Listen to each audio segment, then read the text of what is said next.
So when I have people thinking about NASA, I want them to think global, galactic, universal.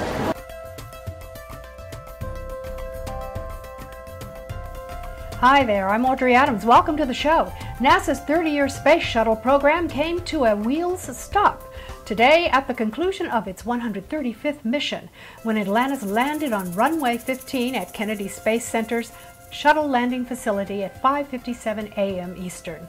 Earlier this year, I had an opportunity to speak with former astronaut and NASA Associate Administrator for Education, Leland Melvin, at a forum held in New York City for middle and high school students, encouraging them to pursue careers in science, technology, engineering, and mathematics.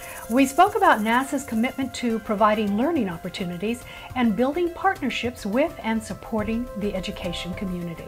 What NASA can do to give students hands-on experiential activities like the Summer of Innovation program that we're doing, like NASA Explorer Schools, all these different programs we have allow children to think about themselves in roles as scientists and engineers.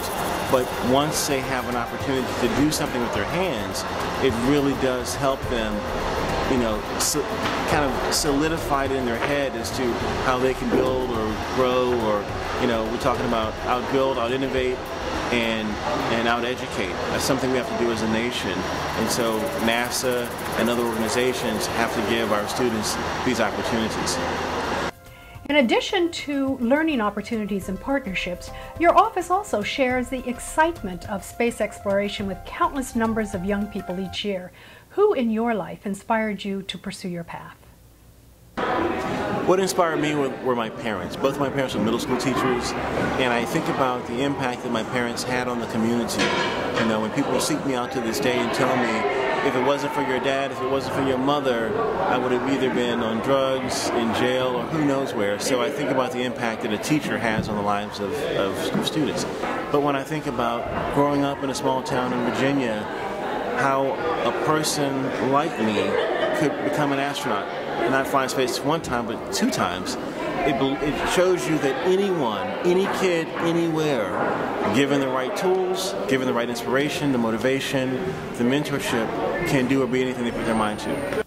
You began your NASA career in 1989 as an aerospace research engineer at Langley Research Center and entered the astronaut corps in 1998 and served as a mission specialist operating the robotic arm on 2 space shuttle missions to the International Space Station.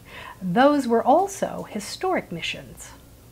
We had Dr. Peggy Whitson, who was the first female commander ever, and she was in charge of all the men that were on the space station. And so, when I got there for this flight, I was like, this is history. My last flight, I was floating in space with another African-American male, the first time that 2 African-American men were in space at the same time.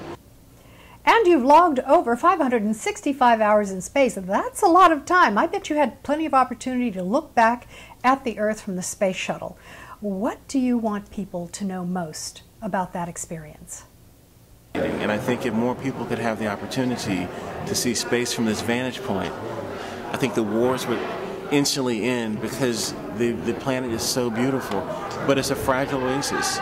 And we as a civilization have to ensure that we protect our planet and we protect the people on our planet. That's why NASA does what it does for space travel, space exploration, is to ensure that our home planet is taken care of.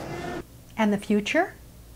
We have to continue exploring past low Earth orbit where the space station resides now to look at going to an asteroid or going to Mars.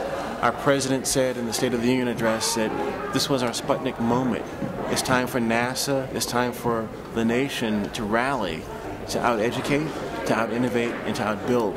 And that requires that we have these students who are in the room today believe in themselves and believe that they can be the explorers and future inventors of tomorrow.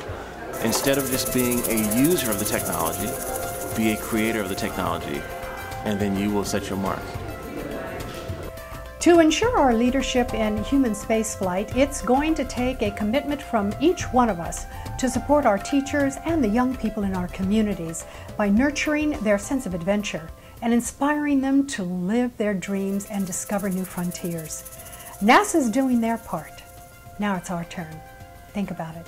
I'm Audrey Adams. Thanks for watching.